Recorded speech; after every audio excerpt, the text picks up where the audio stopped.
Awesome. And we're live. Thank you everyone for joining, whether you're watching live or after. And this is my first live stream of the year.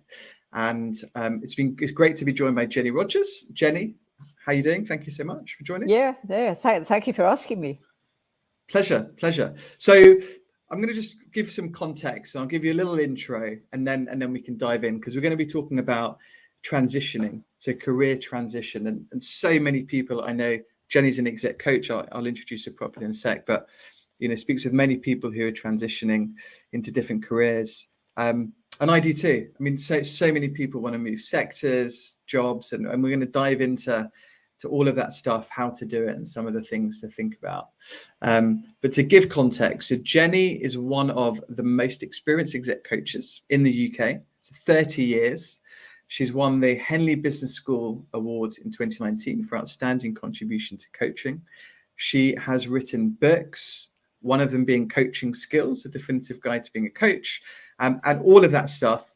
She's fantastic. We've had a bunch of conversations, and it's really great that you've joined me to chat about this. Thanks so much. Okay, well, thank you. Pleasure. So, career transition. So many people are wanting to do it, and throughout the year, and January is quite a good moment because a lot of people reassess their lives in January, don't they? New Year's resolutions, goal setting, all of that stuff.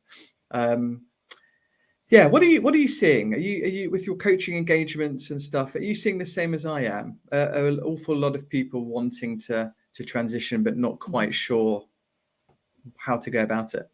Yeah, I am. And I think the pandemic and lockdowns and working from home and the opportunity to work in different ways has made people very often, I think, reassess what it is they really want from their jobs, particularly because where working from home has been a pleasure, and I don't, by the way, assume it always has been, but where it has, people have been able to connect with their families. They've been able to go out for little walks. They felt less free of some of the constraints of office life.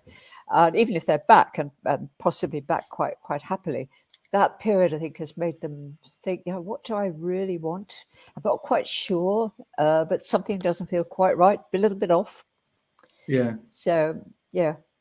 That's true. A lot of people are campaigning to work from home. I mean, we've been talking about this for a couple of years, obviously now, but it wasn't quite the work from home people thought it would be. But it's funny because many people, they love it. They think they're more productive. They are more productive. They feel like they have a better work-life balance. And then, on the other side of the coin, you speak to people and they just don't want to work at home. They want the separation. They're not as productive and they want to get out. And so, but do you think that contributes to wanting to change career, or is it just contributing to reevaluating their life? I think it's more that the pandemic has created a punctuation point for people, really.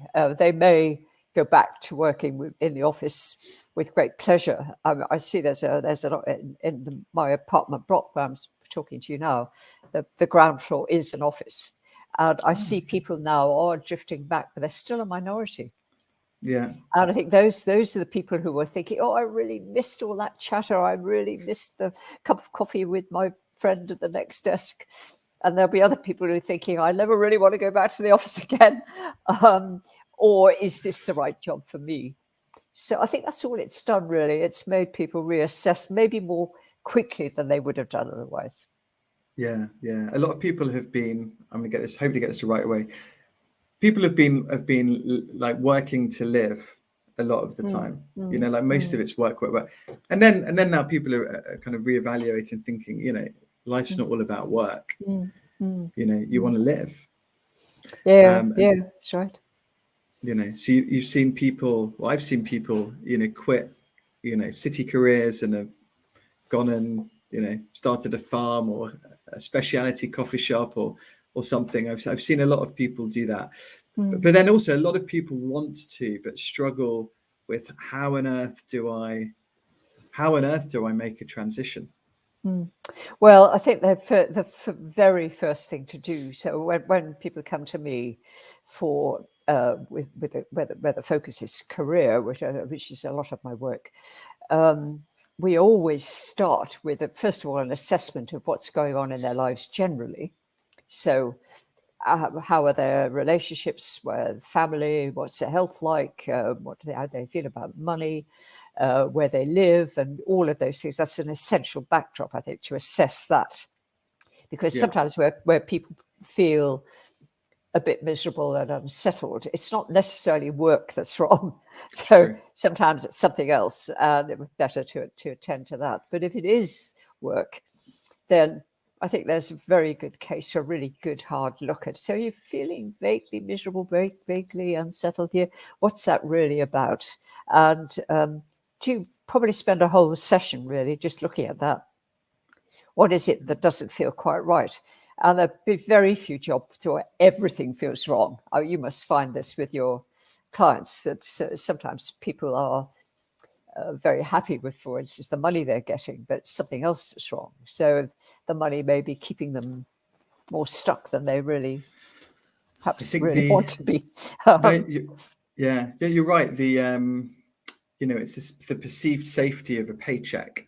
But once you start earning money and you start earning a bit more money, a lot of people then start spending a bit more money, and you're going to get into this trap of you just a lot of the time can't afford to change careers completely because often your earnings go down.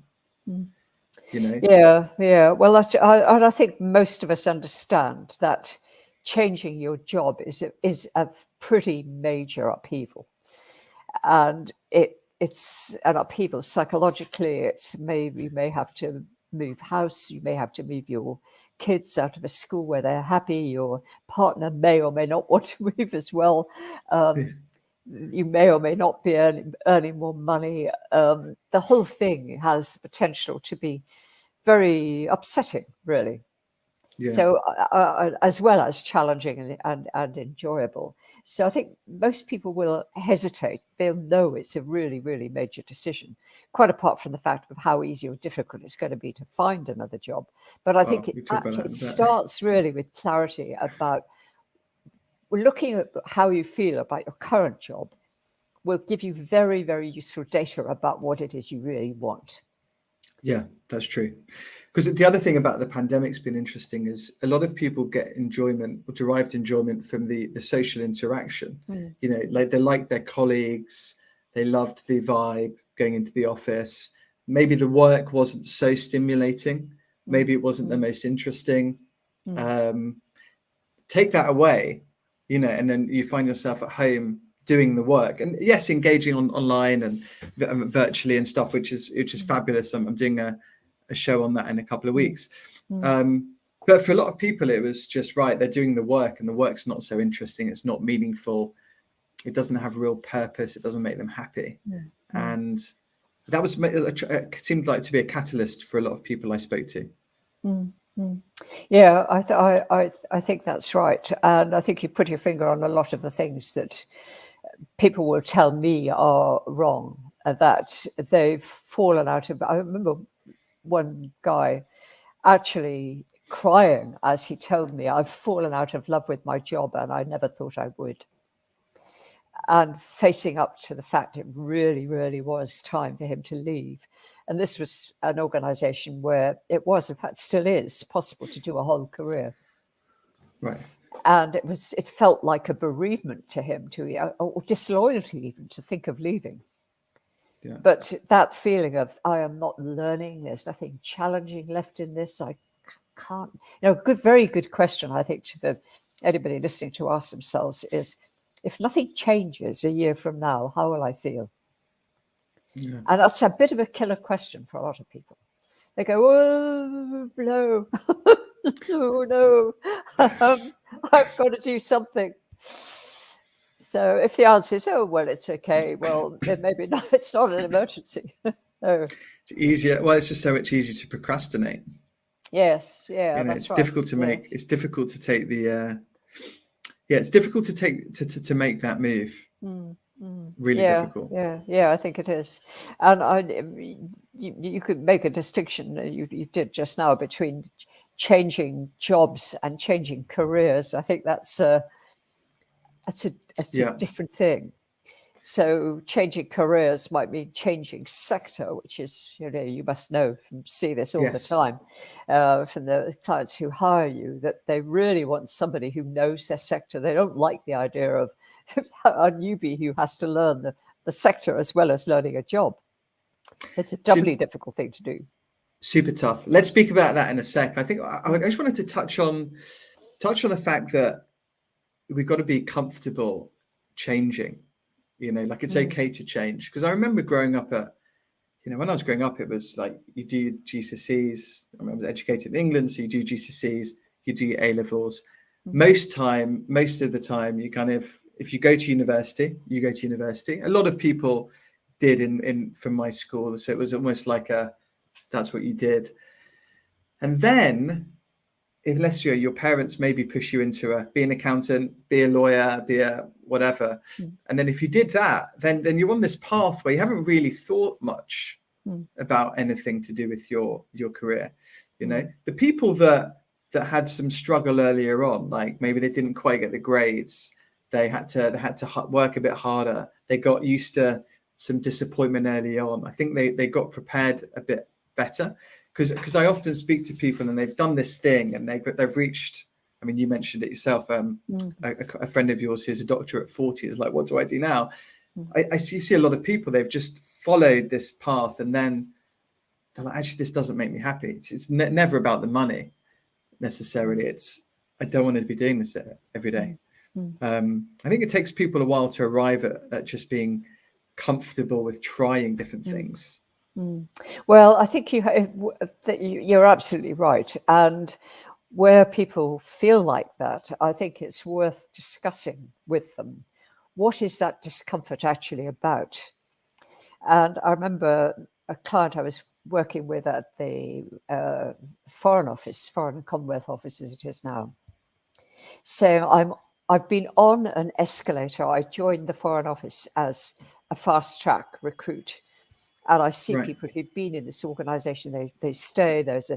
And I remember her saying, I feel it's very dangerous to step off the escalator while it's still moving.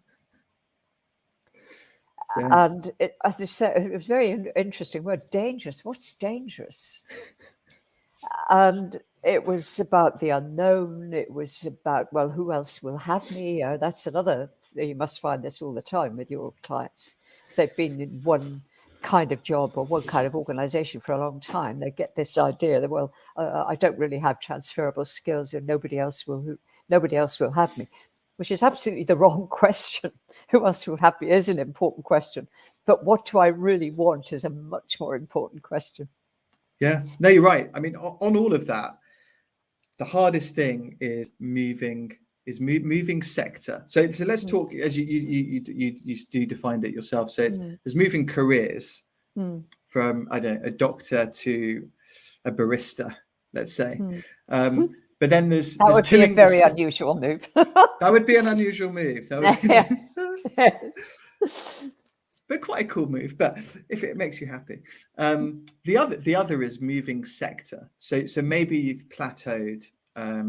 You're trying to get that first leadership role, and you just can't. And a lot of people I speak to, it's really hard to get that first step into leadership. And so a lot of people think, okay, I'm going to continue being, let's say, an accountant in finance, whatever, but can I move sector? That's people find it incredibly difficult because most people who are hiring, they like people like themselves. They don't, especially in an environment like this, they're petrified to make a bad hire, and so they go for the safety hire, like they go for pedigree over potential, i.e., they've worked at the similar firms, great, and they miss this potential and the transferable skills you mentioned. I did a little video on it yesterday. There's incredible, if you look hard enough, there's some incredible talent in the most unconventional people. And I think, when you're hiring, you need to be really open to it, but it's tough.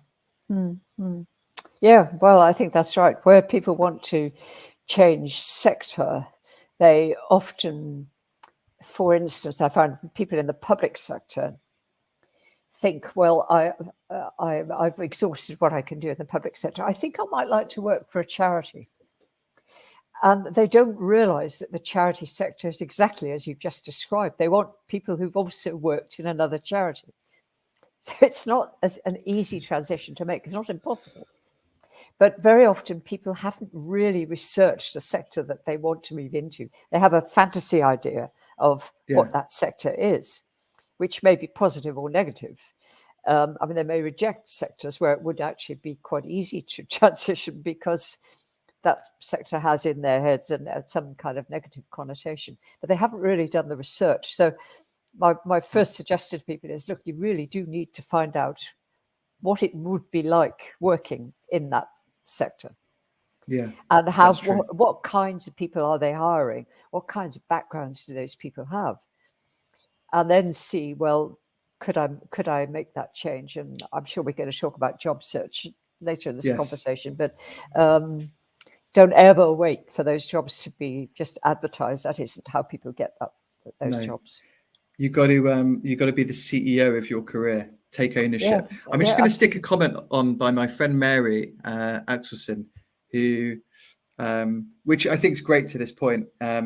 Experimentation is important. Taking small steps, you gain a deep understanding of what the experience means for you, as well as get more comfortable with stepping into the unknown and taking risks. I think that's great, and it's also, to your point, you can do some unpaid work. You could, if you're in the luxury of paid work right now and you want to change, volunteer at the charity. Make contact. I mean, to be honest, LinkedIn is a fabulous opportunity. Your next boss, your next colleague, your next teammate, they're all on LinkedIn, and it's free to use, and you can find them on there. You can drop them a note and you can say, hey, Jenny, I'm thinking about transitioning into, would you mind grabbing a virtual coffee with me for, it's the modern day cocktail party, and 9 out of 10 people will probably say, yeah, absolutely. Well, you've put your finger right on it. And that your comment about being CEO of your career is absolutely right. It's no good waiting for people to tap you on the shoulder and say, "Oh, I've noticed your hidden talent. Can I entice you into a job?" Well, as you know, because this is what you do professionally, somebody might do that, but not very often. You're right.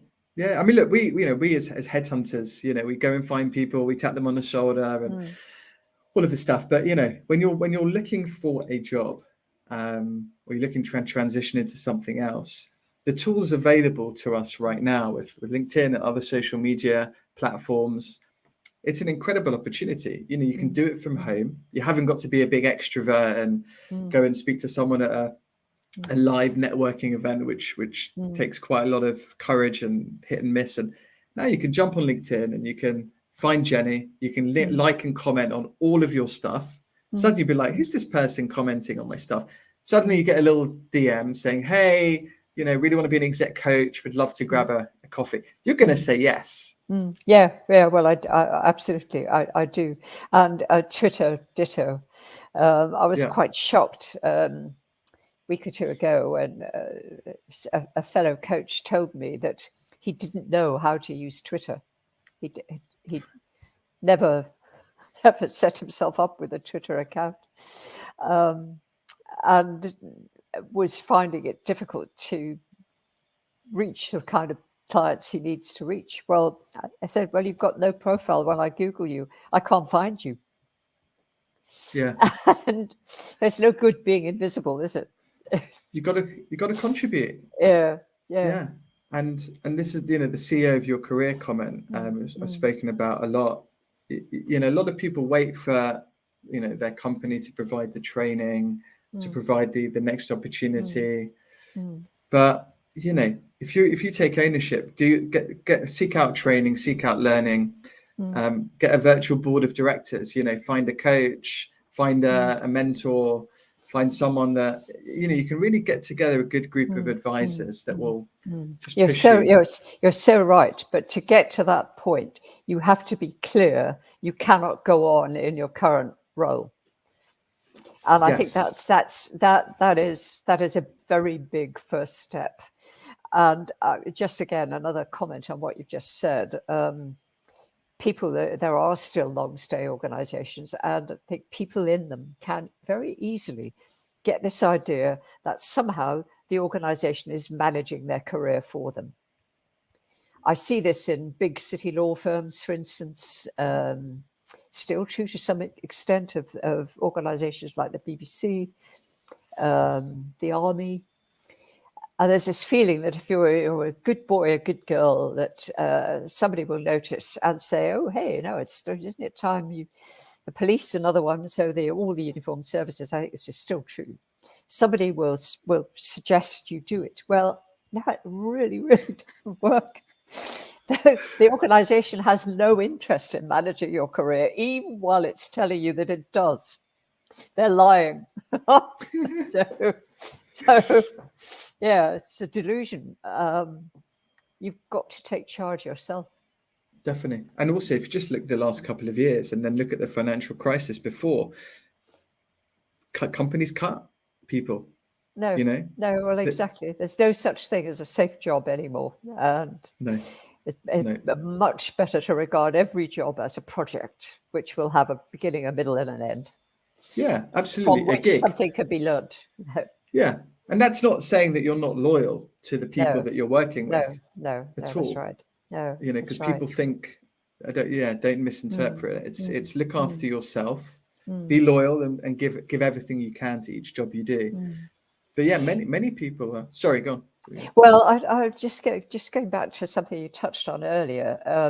I think one of the reasons people in professions that are vocations or thought to be vocations, as well as just jobs. Now, I'm thinking here of things like medicine, dentistry, certain jobs in the arts, perhaps in the theatre, where there's often a sort of dynastic element that other people in the family have had similar jobs. So a lot of doctors have parents who were doctors or uncles and aunts who were doctors.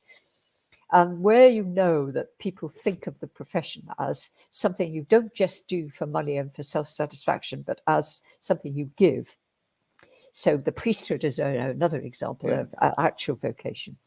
So if you get to the point where you've done probably if it's medicine, very expensive training, and you get to your late 30s and you begin to think, actually, I'm not liking this. And then the immediate thing is, well, what's wrong with me?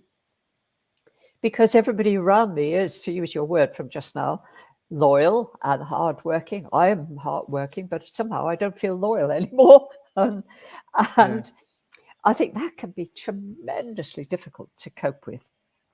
A feeling that in medicine particularly, it's cost such a lot to train a doctor, and your parents may have really wanted you to do it.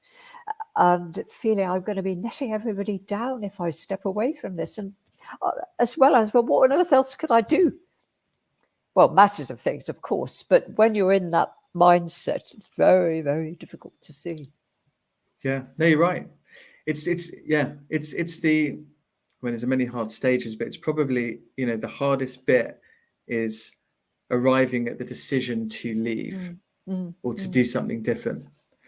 Because also it's such a personal thing. I mean, people share it with you and I, given what we do. But a lot of the time, people don't discuss career and money with their friends. If it's, they don't want to let their parents down, they're not going to be telling their parents they want to get out of medicine. So I think my message is there's so many people are going through the same thing. It's really quite normal, and when you realize that everyone is going through the same thing, I think then it gives you a little bit more. Well, not only that, I think when you have made the change, you may look back on your period of indecision and think, what on earth took me so long? Why did I stay in that? I did that myself. I stayed as a BBC TV producer far too long because it kind of suited me. My children were young and I had a high degree of autonomy, statusful job and organization. But inside, I was bored to tears. I should have left easily 2 years before I did. And what was it that stopped you? The comfort? Well, I think it was, yes, probably it was being able to manage the work-home interaction, the rhythm of production with intense periods of overwork followed by a much gentler period of research and recuperation. And when it was working well, the job was enjoyable. But it was when I was asked to make yet another cookery series, that was like, no, thank you. I have to do something different. Yeah. So it came to a natural end. It's interesting because Yeah. we were speaking off just before we came on here about and I forget the author, but there's this book, The 100-Year Working Life, which I Yes. know we've both read. Yeah. And it's interesting because we're going to be working for a long time, and I think it's going to be quite normal. If it's not normal already, I'd argue it's probably normal already that you have at least 3 careers in your life. Oh, I think more than that. I think 7 or 8 might easily be the norm. Right. 7 or 8 quite startling changes. Yes. They may be in the same sector, but they might be a completely different role, or they might be the same role in a different sector. But I think most people will definitely, throughout their working lives, unless they come to an abrupt halt, change careers many times. I think that will definitely be the norm, and people will go on working for longer. Yeah, definitely. Yeah, no, definitely. I'm also seeing a lot of people have portfolio careers. Yes. Yes. different gigs. At all levels, by the way. I mean, Yes. we've been looking for someone to help with our creative content, video editing, stuff like that. And this is it's people early on in their career that want a multitude of different projects. They don't want to work for one firm, or No. and then you see people later on in their career transition into a portfolio career. And how do I do it? Which is interesting. Yes. Well, I think once you get to that point, it's probably relatively easy to see how you could build a portfolio career. I think it's part of that question, which again you must find with your clients, that people can get maybe in their late 40s, early 50s, they're beginning to ask, what purpose does my life have? This is a bigger question than career. And it's never easy to answer that question in a straightforward way. So one of the things I encourage people to do is to think of embarking on a series of pilot projects. So let's try a little bit of this, a little bit of that. It needn't involve leaving your present job, or perhaps you could go part-time, maybe then experiment with this, experiment with that. See it as a pilot project, see what's working for you, see what isn't, and then assess where it's going. Now, very often that process does lead then to a portfolio career. Yeah. And let me tell you also, there's this, there's this perceived, we talked about it before, the perceived security or safety net of the paycheck. And if you've decided that this portfolio career is right for you, or if you're doing something that you're able to build a business in, then once you've done it, the freedom it gives you is fabulous. Being able to rely on yourself to make money, to choose how you work, when, where, how, etc. is really quite well good. you say that, but you must have found people who find that idea terrifying. Oh yeah, that's why I caveated it, if it's right for you. Yeah, well, Because, I mean, one of the things where people are in that state of indecision, like they are partly drawn to that idea of the freelance life, but part of them wants to cling to that security of the regular pay and all the rest of it. When we looked at, well, what is it that's working in this job? What is it that isn't? Because you could both are good. Yeah, absolutely. I mean, the conversation is useful in itself, but then to say, well, if we look at how much you really need to earn, let's do a breakdown of what you actually need to spend. Now, I would say almost universally, people are astonished at how little that is.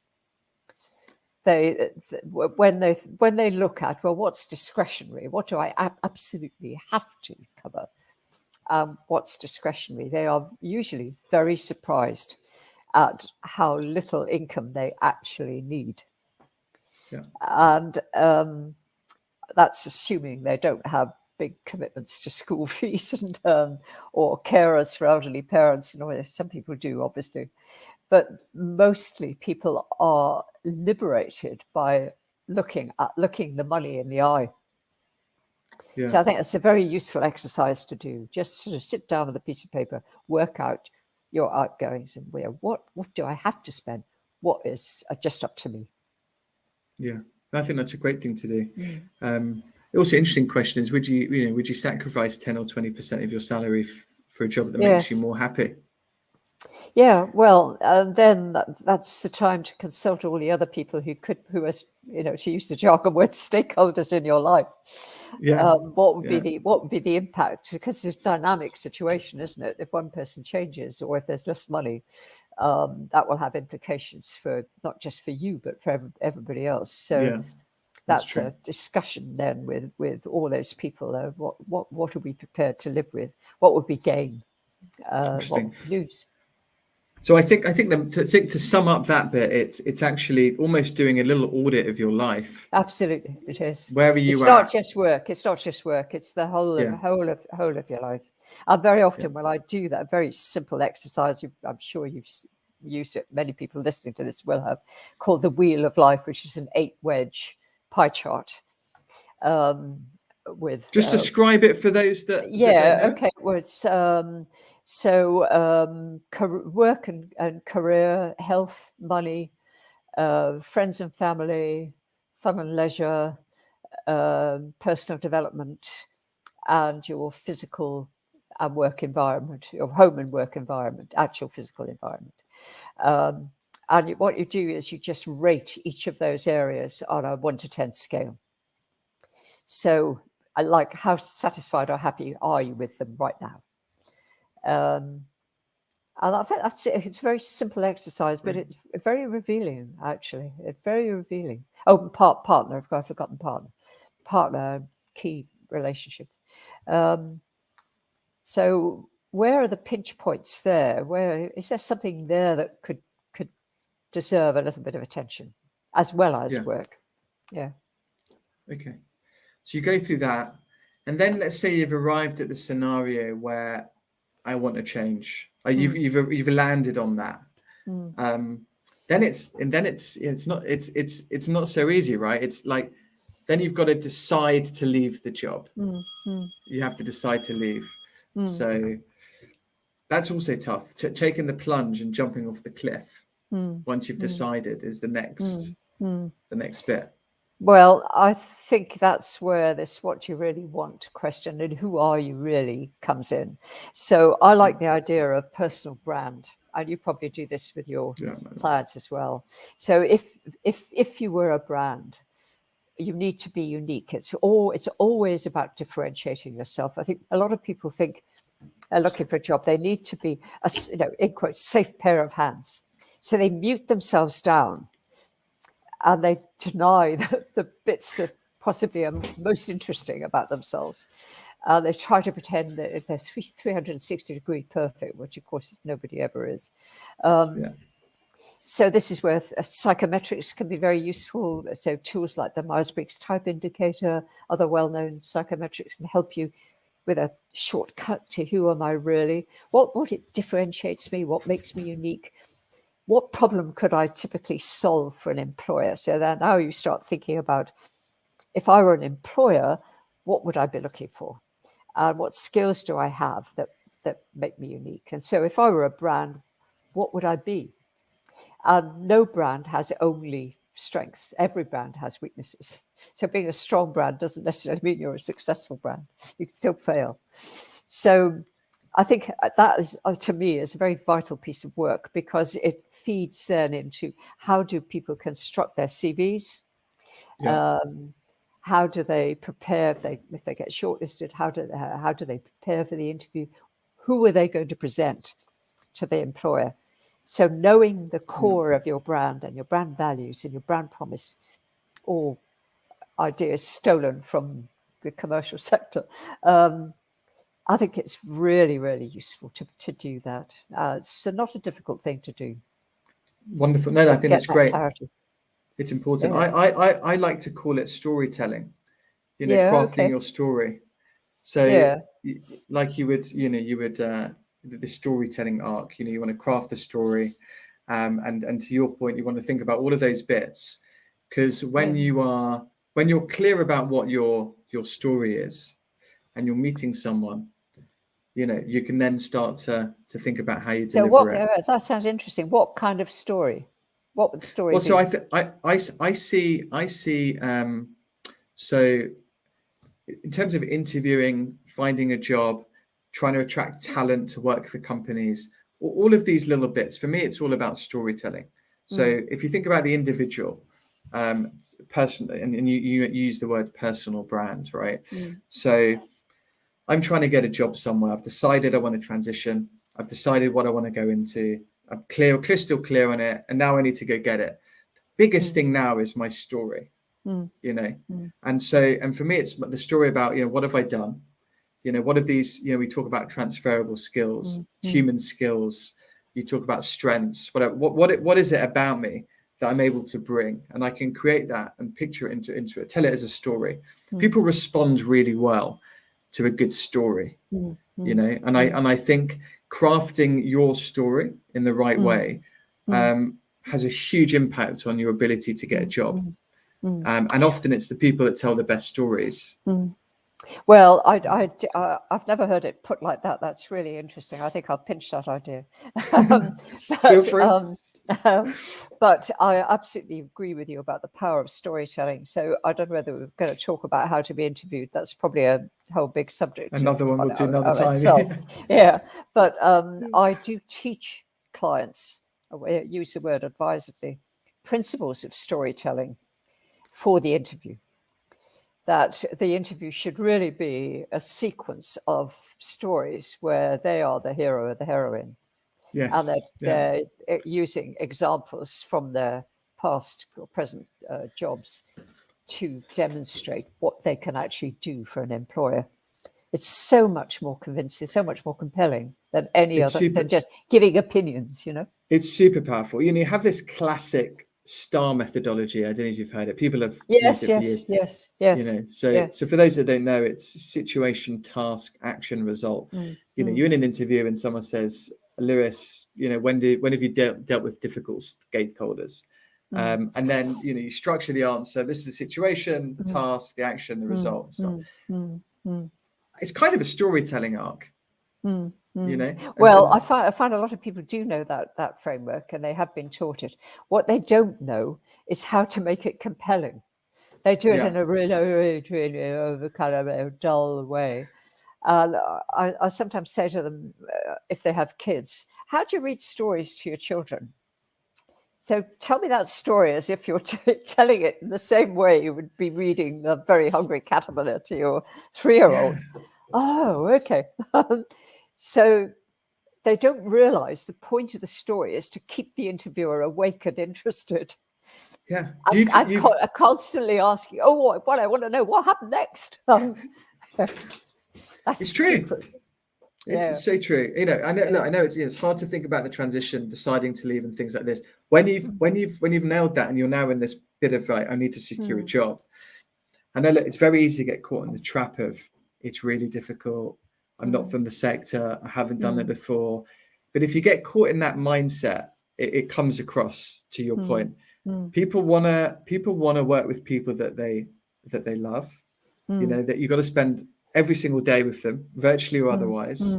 And to your point, the way you come across, the way you tell your story, being enthusiastic, being yourself really matters. And that is, the vibe matters, the first impression. And if we've got a good vibe, I'm going to really want to work with you. And maybe the other stuff. Yeah, you're so right. I think a lot of people assume the job interview is like an exam, or I'll say, well, what sort of simile or metaphor are you using? Is an interview is like and they go, torture chamber, exam. No, it's just social interaction. The right answer is it's like a party. They're the host and you're the guest. Your job is to entertain them. Their job is to entertain you. Yeah. And the question isn't really asked in any interview. Is this one of us? Exactly to your point. Yeah. Is this person like me? Yeah. Yeah. PLUs, people like us. Yes. That's what exactly. you want. Absolutely. Yeah. And it's important, you know. I mean, being a bit cynical, interviewing's like speed dating. You've Yes, got it is. 45 minutes to an hour to make an impression. Yeah. Yeah. Yeah. You're so right. Oh, well, I'm glad we agree on that. Definitely. No, I love it. Well, look, I mean, we've done 40 minutes. It's brilliant. Thank you so much. It flew by.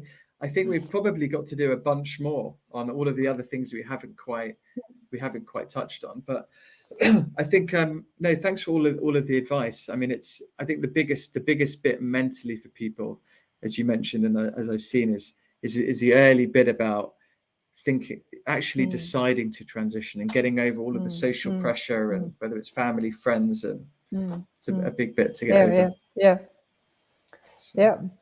Okay. Jenny, thank you so much. Okay. Well, thank you. Pleasure. Have an awesome rest of the year, but we'll do more before that. So okay. Good. Thanks everyone for joining. Okay. All right. Okay. Bye. Thank you. Bye. Bye-bye.